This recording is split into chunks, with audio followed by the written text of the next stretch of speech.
went down to Nacogdoches and took Stephen F. Austin down to the wire, played them really tight, Stephen F. Austin leading this conference. And press, they want to pressure you in the half court. So I think what East Texas, they got to limit their live ball turnovers, have to have great shot selection.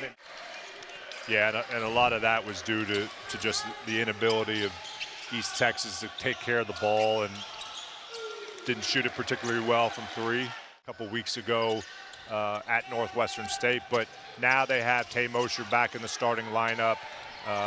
Ronnie Harrison obviously back after the game.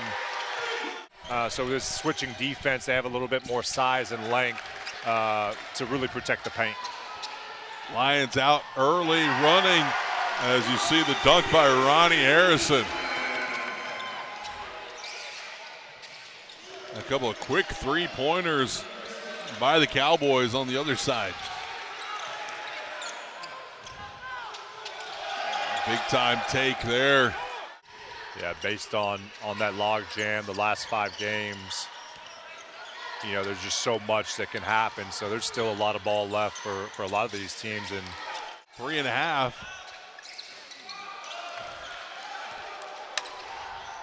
McNeese out and running.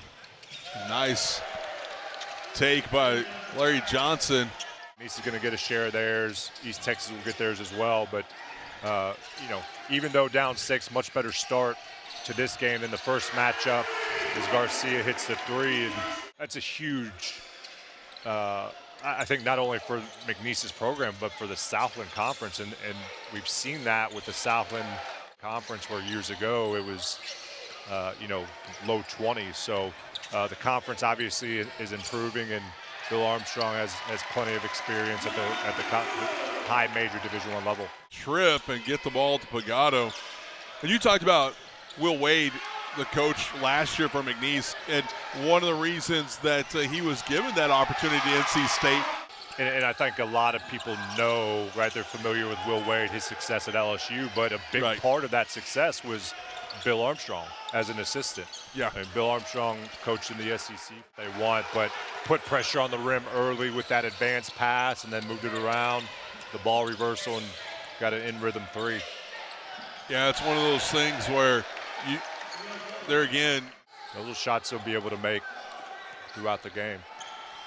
Right now it's a 6-point game. Cowboys on top. Nice up and under move. It's a good cut. Lions with the basketball. Nice pass. Gives it to Ronnie Harrison on his second dunk. That gets the crowd fired up. Drive by Gianni, and that's how you alleviate pressure. That's how you take that instinct out of a team that's very, very athletic, but man, they just have an answer for everything on the offensive end. Yeah, Gianni can't make that kind of play. You put your team in a tough spot, 4-on-5. Rebounding right there. All of that started Gianni trying to gamble for that steal at half court. There was intent with that play by Gianni.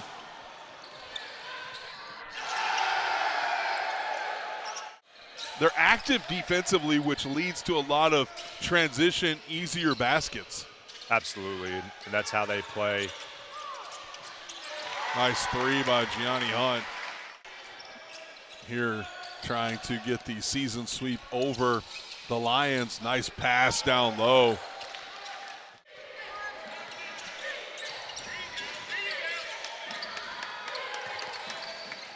Duval. Thought about 3. They'll take one from the corner. Where they're just everywhere and just overwhelm you at times. Man, talking about defensively, man, offensively moving the ball around and moving like crazy too. 7-8 seconds, right? And then that ball doesn't go in. Now they're off to the races. And even though it's not a live ball turnover, they're in a better position to rebound. And he's got such a quick release. Garcia has that shot blocked. You see how deep some of these threes are going up for McNeese. That means if you're East Texas, your point of pickup has to be out to that NBA three-point line. You can't rely and help the way that McNeese is shooting the ball this afternoon. You've got to guard, and you got to stay at home right there on the relocate. Situations like that, you just can't. You cannot overhelp. 10 on the shot clock.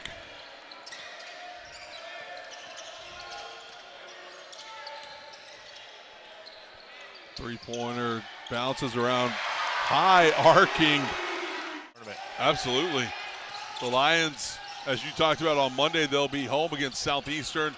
Then they'll be here against UIW on Saturday, a week from today. Yeah, there's those three teams right there are those teams we're talking about, all tied or within a game of each other.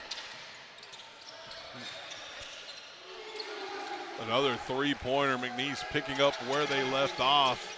I know it's open, but you'd like to think if you run good offense, you can get a better one than that. Hit three-pointers, but that's not maybe the guy that you would want shooting a quick three-pointer like that when you have like a Garcia or Mosier or somebody like that on the floor. Lucky bounce. And yeah.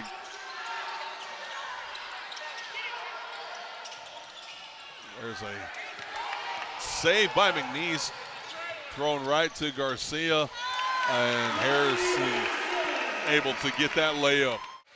But you'd imagine McNeese kind of gets in a situation where they miss a string of threes, right? Not going to be that time. Yeah, DJ Richards.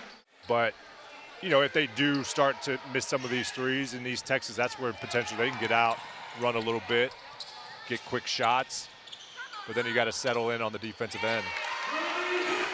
Belief, right, that you stayed in it, you've weathered the storm, single-digit game. You know you're right there at that point. That looked like a walk. Definitely looked like a walk. Shot clock going down. Yeah, and that's where I think on these switches, forcing them to make them off the dribble. That's the one type that they really haven't hit, but they're just in a groove right now. I mean, they really are. There's not really anything you can do. And the thing is I don't know, and obviously you being a former coach can definitely correct me on this. With the length, they can all dribble, pass, and shoot. It is now a 23-point game.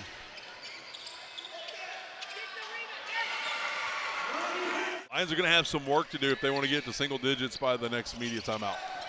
Yeah, that was when it was a 15-point game. I know, right? And I mean, that's ridiculous right there. Like, there's nothing you can say about that. That is just a phenomenal shot by Larry Johnson. Yeah, the Creighton transfer.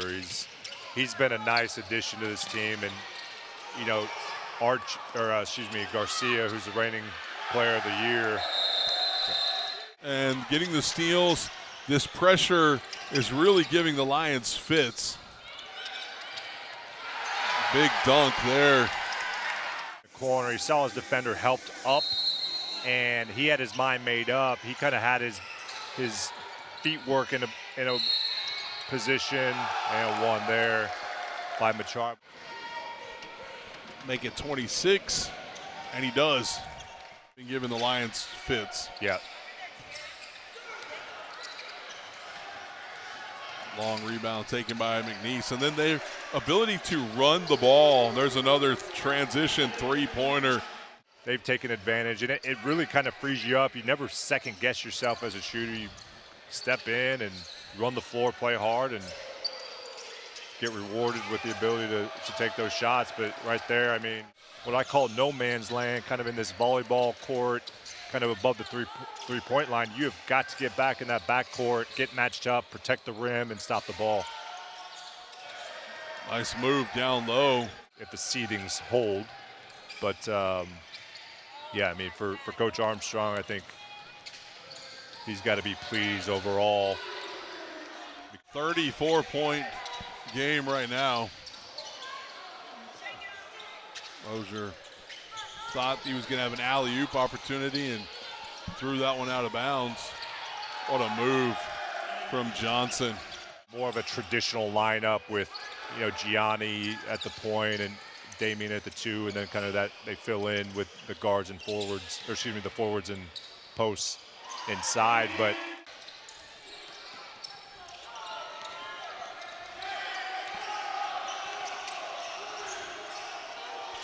it's a good move to get a three-pointer, unable to convert, but an offensive rebound. Home against Corpus, and a big one against UTRGV, and then at New Orleans. Another three-pointer knocked down. And then they're at Houston Christian and at Incarnate Word. So, yeah, you look back as if you're McNeese and you say, man, that opener at Incarnate Word. And Phelps is just going to dribble this one out. And that is how this game is going to end, as McNeese dominated from wire to wire as they win this one 97-54, just about as dominating as it was in the first matchup between these two.